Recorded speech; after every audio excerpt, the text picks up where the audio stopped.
Now we will have a live connection with Istanbul.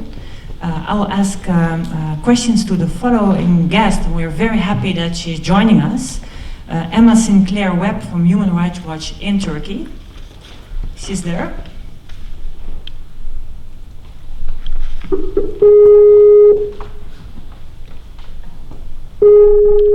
Het is altijd spannend, hè, Skype. Hi, Emma. Hi. Are you there? I am. Great, yes. Great. Welcome to Amsterdam, Emma, tonight. We're very glad you... Thank you very much. Can you see me?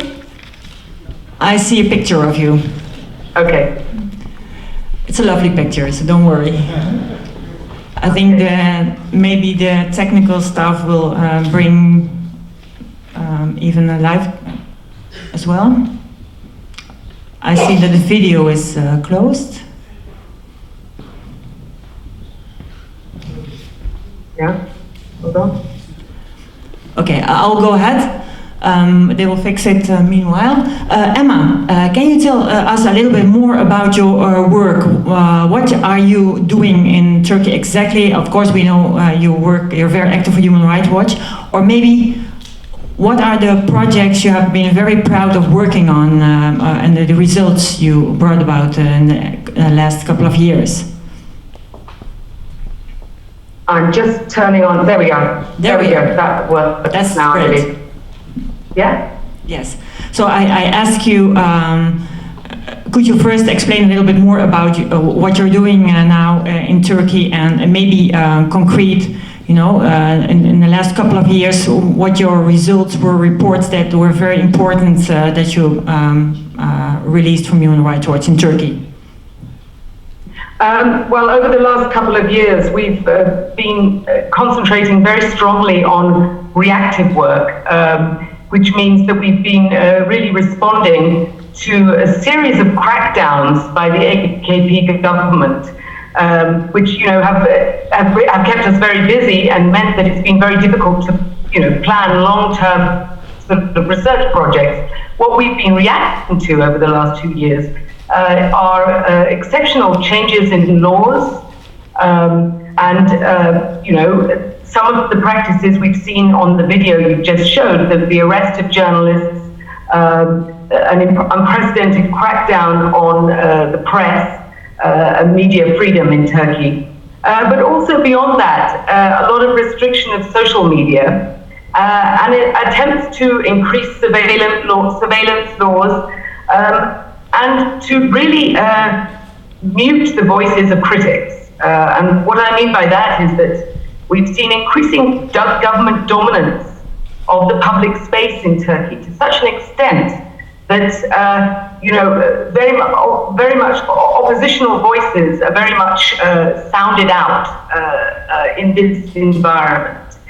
Now, the control of the press is the major case in point that we're discussing tonight, and which has become internationally very well known. But the other areas we focused on are the control of the judiciary, which go hand in hand with, of course, control of the press. Because once you control the courts and judges and prosecutors, then you can easily open cases against people, and you can basically abuse your laws very much and undermine the rule of law by going after the non-violent critical opinion much more easily. And that's the pattern we've been seeing over the last 3 years. Emma, may I ask you how the government is increasing the dominance over the judiciary? Is it directly or is it more indirectly? And could you maybe also give an example of which law they came up with which restricts the freedom of expression and other freedoms, probably? Well, with the control of the judiciary, we've of course seen the exceptional moves to suppress the investigation of corruption allegations, which emerged at the end of 2013. And after that, the government went into a kind of absolute frenzy of rotation of judges and prosecutors and police, accusing them of being part of a plot to overthrow the government, and being complicit in, inventing corruption allegations to attack the government. So, this is part of a big struggle, which is very difficult to explain internationally, between the government and the Fethullah Gülen movement. It's a kind of power struggle where the government decided that the followers of Fethullah Gülen were far too strong in the judiciary, in the police, and in the bureaucracy, and the government tried to purge those people it decided were Gülenists and called by that name. But what we see during all of this is that a lot of it happens because without there being evidence of criminal wrongdoing. So it's a very difficult thing to explain internationally, actually. But from a human rights point of view, what we've seen is the unprecedented erosion of the rule of law in Turkey. And law in Turkey has always been politicized, courts have always been politicized. There have been lots of very abusive prosecutions for years and years against Kurds, leftists. And instead of clearing up this problem, the government has chosen now to take further control over the judiciary by using judiciary as a kind of force for payback and revenge against its enemies. And that's an extremely bad direction that we see Turkey going in right now. Is there still independent judiciary, or it's... I'm afraid there is not an independent judiciary, but in many senses there never was an independent judiciary. The judiciary has always been very politicized in Turkey. But what we're seeing now is no effort to correct that. And just in the run-up to the election, we've seen the judiciary used again against a newspaper that published a challenging story that was challenging for the government to read in the run-up to elections. It's a story about alleged arms transfers to Syria, and the government's response to that story was to immediately push for a criminal investigation of the editor, and then the president himself filed a complaint against the editor too. So that's an incredibly chilling effect on not only the rest of the press, but on judges and prosecutors around the country. If you have a president who basically absolutely tells courts what they should be doing and prosecutors what they should be doing, it woe betide the prosecutor who resists or takes a different direction. And in conjunction with that, we've also seen recently the jailing of some prosecutors and judges, which is a very exceptional development and extremely concerning. You mentioned this case against the Cumhuriyet newspaper about the alleged weapon smuggling into Syria. Why would the government not have investigated this? Why they don't want this to be investigated? Can you go into that a little bit? Because this story got worldwide attention, of course, and it raises a suspicion that Turkey somehow is helping rebels or extreme rebels in Syria. Could you go into that a little bit? Why they don't want this investigated? Well, that's a difficult one. Basically, this story emerged a long time ago, at the beginning of 2014. Prosecutors attempted to search trucks that were traveling to Syria through Turkey.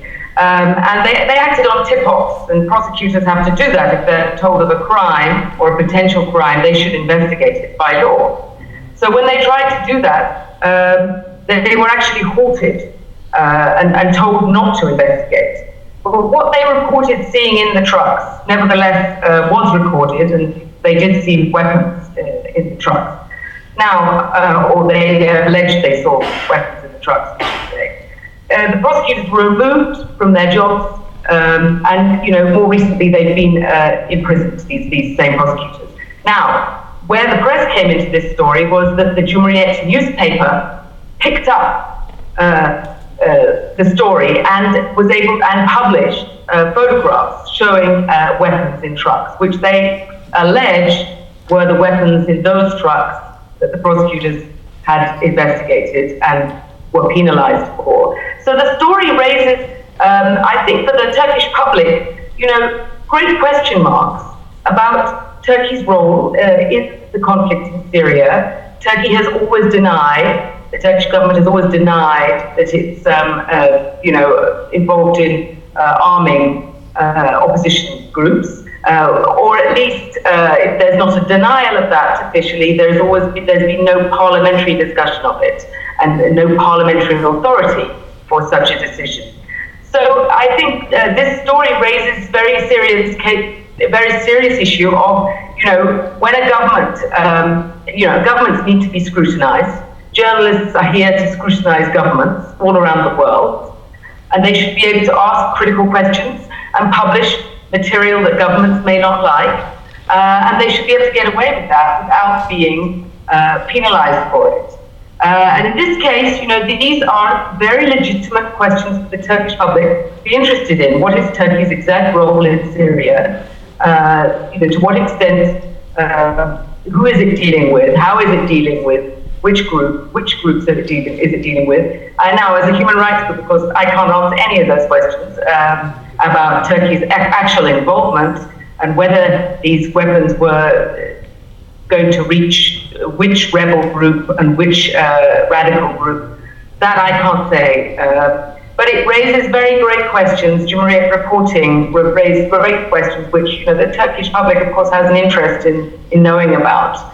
And I think one of the real common denominator of the sort of erosion of human rights in Turkey, the common point is that we've seen a government that's increasingly resistant to scrutiny of its own activities, of its own policies, of its own conduct.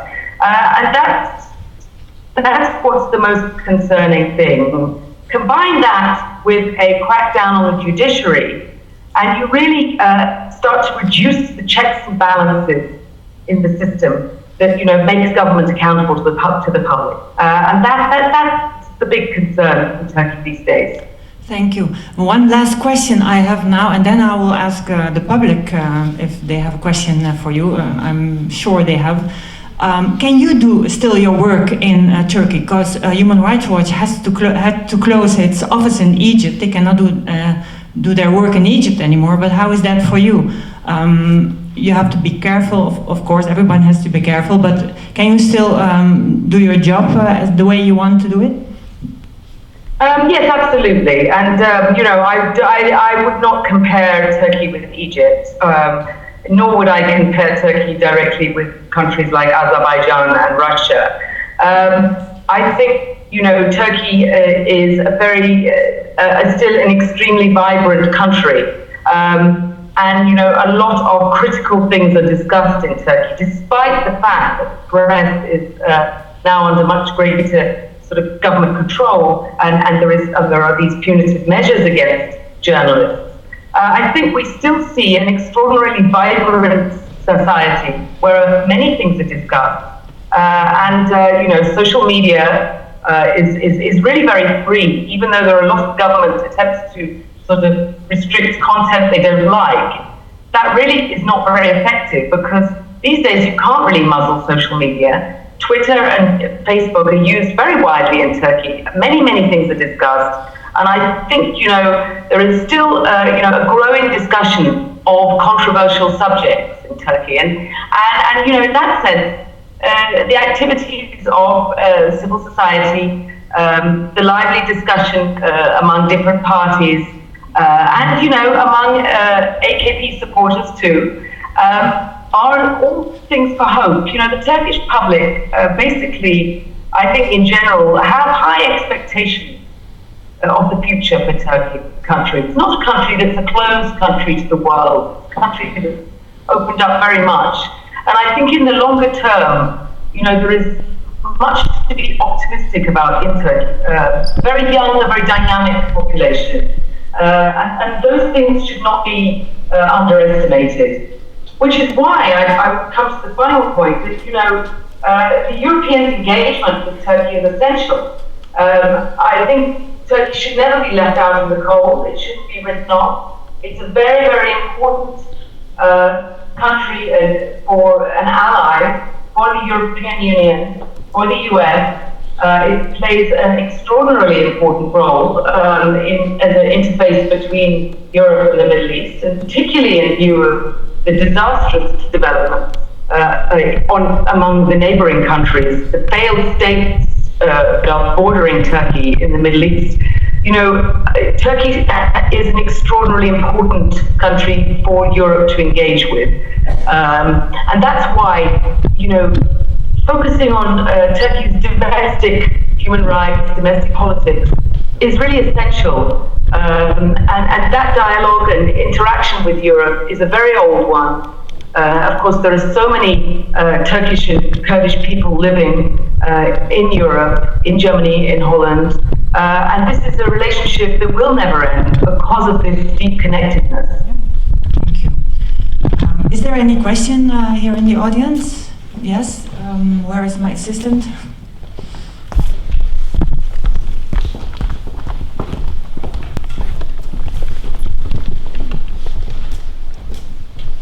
Go ahead. Hello, my name is Typhoon. I'm a historian. Can you elaborate more on Turkey's role in Syria? Because you were not really specific about it. And my question is, Turkey supports the rebels is widely known. And what is wrong about being against the Assad regime? Well, you know, I think that's a very difficult question. I work for a human rights organization. I'm not a sort of political commentator on Turkish foreign policy. So, I would say I can't answer you as to the exact nature of the involvement. I think there is not enough scrutiny of Turkey's involvement, and we haven't had enough real kind of investigative journalism that's shown us all the dimensions of that involvement. Undoubtedly, there is a lot to say about the attitude towards the siege of Kobani, in which there were some very startling moments where Turkey stood by while Kobani was under siege. And on the other hand, what country would want to get into fighting ISIS directly in northern Syria? So I think there are different dimensions to that. I'm not willing to go on record and talk about Turkey's support for different groups in Syria, because I simply don't have the evidence in hand, and it's simply not my role or area of work at all. So, I can't really answer your question in the way that you would probably like. Is there another question? There was another question, Emma. Do you think that Erdogan believes himself the lies he's telling about the opposition?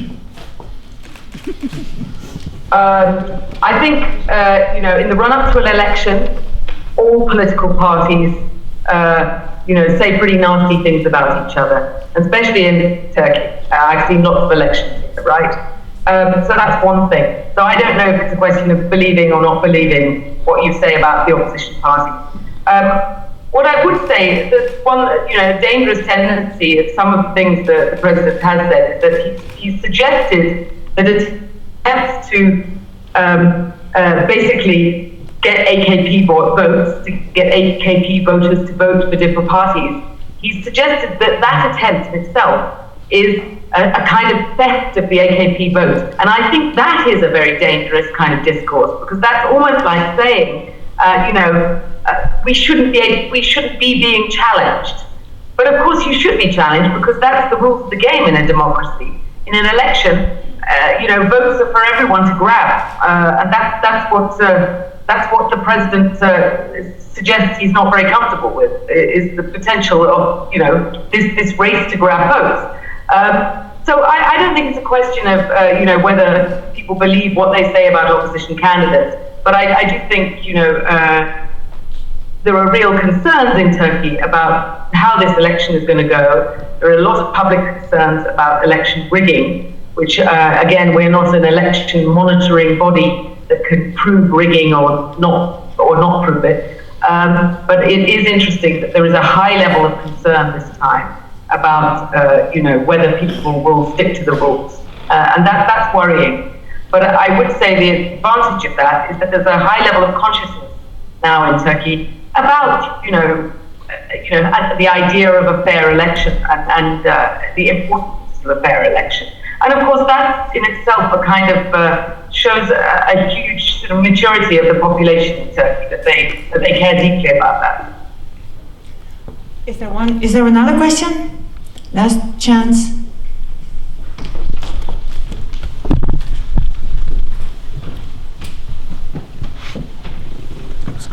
Hi, my name is Abdul Jara. I'm a freelance journalist here in the Netherlands. I have a question about the number of arrested journalists. During the video, I've seen a number of more than 1,800 journalists were arrested. The report is conducted by an opposition party, so how accurate are those numbers? And secondly, is there a difference, the second question, is there a difference between media outlets in foreign hands and those who are operating, those who are in Turkish hands? So for example, like CNN Turk and other media outlets who are in foreign hands. I think, first of all, there's a slight misinterpretation of the figures there. I think the 1,800 figure mentioned by the opposition party, I think they did a report last year on that. I'm not sure of the report, but they were referring to people who lost their jobs, not people who were arrested. That would be an absolutely astonishing number of people if they were arrested at that level. No, it's people who lost their jobs. So I just want to clarify that. I think the numbers who are in jail now have actually gone down. There are not as many in jail as there were 2 years ago. But for us, some organizations have focused very much on the jailing of journalists. Of course, that's the most extreme degree of the problem, but there are so many other problems that journalists face, such as prosecution, and so the numbers prosecuted were very high. But much higher than the number jailed, of course. So that's the first part of your question. The second part are for foreign media outlets under greater threat. I think that was what you were saying, or lesser threat. Well, I would say always domestic press is most affected in Turkey. They are the ones who feel the brunt of the problem in terms of prosecutions, arrests, and so forth.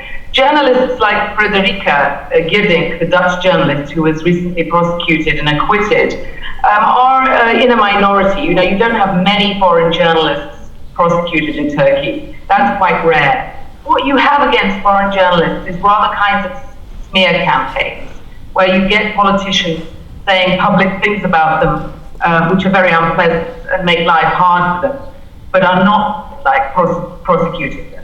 So Amberin Zaman, who is a columnist for The Economist and Taraf daily newspaper, has been particularly targeted with some very nasty remarks by the president on several occasions, or twice, I believe.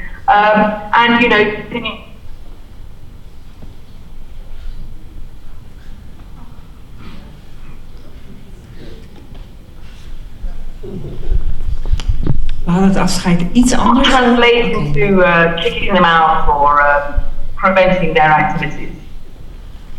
Emma, I want to thank you very much. Can we give a big applause for her contribution? Very interesting. Thank you very much. I'm sorry that it didn't work out. I wish you lots of success with your great job. Take care. Thank you very much.